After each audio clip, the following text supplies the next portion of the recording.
Ito nga pala mga tropa yung ginawa natin kagabi. I-deliver na natin to ngayong araw.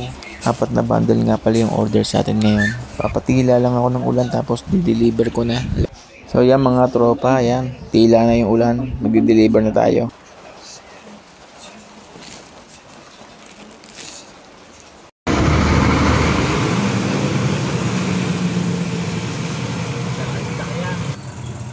Unang deliver natin dito yan sa may Lecheria, malapit sa may Barangay Hall.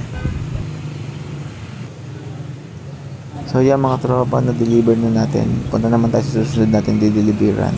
Let's go.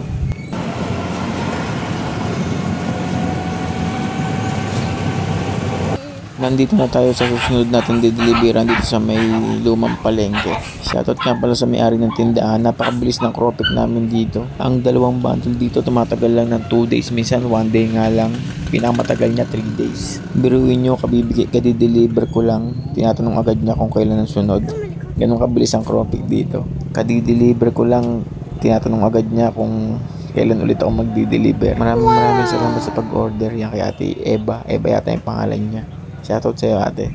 Okay, punta naman tayo sa susunod nating pagdideliveran. Sobrang tuling talaga ng service namin dito. Okay, ang bilis. Nandito na agad tayo sa susunod nating pagdideliveran. Dito yan sa may Look. Sa tindahan ni Ate Gina. Dito malapit sa may Cantarilla. Shoutout din sa'yo ate. Maraming salamat sa pag-order. At yun, na-deliver natin lahat yung 4 na bundle sa tindahan. And thank you sa mga nag-order. Peace out.